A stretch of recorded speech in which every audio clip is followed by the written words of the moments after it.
j'ai voulu réfléchir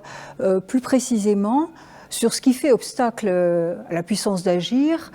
généralement le fait qu'il y ait une reproduction sociale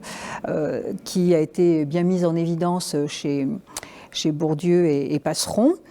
Et je me suis intéressée aux cas d'exception, les cas que j'ai appelés les cas de non-reproduction, parce que si la règle de Bourdieu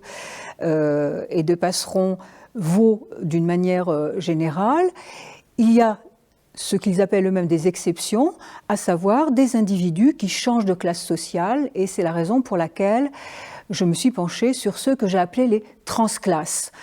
Transclasses au sens où ce sont des individus qui passent de l'autre côté, ce qu'indique le préfixe trans, qui changent de classe,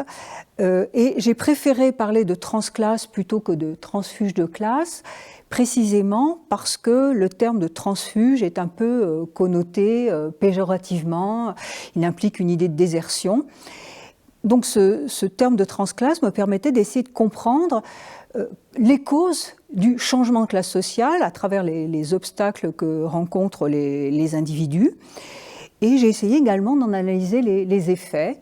Donc le livre que j'ai écrit, qui est publié au PUF, comprend deux grandes parties. L'une qui est consacrée aux causes de la non-reproduction sociale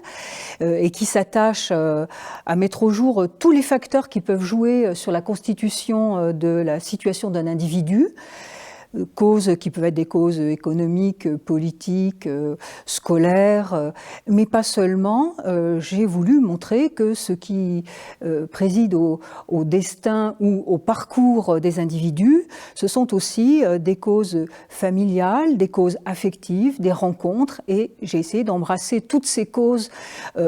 pour les penser en réseau, en faisceau, sous le concept de complexion, des causes nouées entre elles qui constituent une personnalité. Et puis,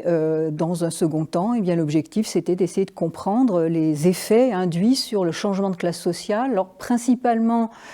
sur le passage d'une classe défavorisée à une classe plus aisée, mais le livre peut s'appliquer dans sa structure à tous les individus qui changent de classe sociale, quel que soit le sens de ce changement.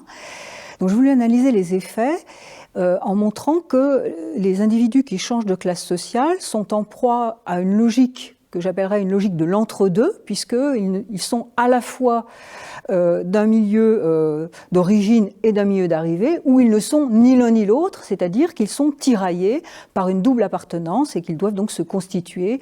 à travers des fluctuations de personnalité, à travers une manière de se redéfinir, de se métisser. Donc tout le travail de la seconde partie analyse le travail de désidentification qu'implique le passage d'une classe sociale à l'autre et de reconstitution, de reconfiguration et tous les effets qui sont induits, sentiment de trahison, culpabilité, fierté, les affects que ça induit et la manière d'essayer de les vivre au mieux. Alors pour penser ces passages, je l'ai fait d'un point de vue philosophique, avec des concepts empruntés en partie à la philosophie classique, et notamment celle de Spinoza, mais aussi pour analyser des cas singuliers, je suis partie d'exemples de transclasses comme Annie Ernaux dans La place ou la honte, Martin Eden de Jack London, Didier Ribon, et j'ai essayé de les faire varier, hommes, femmes, selon l'histoire, je parlais aussi de Michelet, pour qu'on puisse avoir des échantillons différents de ces transclasses et d'essayer de voir comment illustrer ce passage difficile d'une classe sociale à l'autre.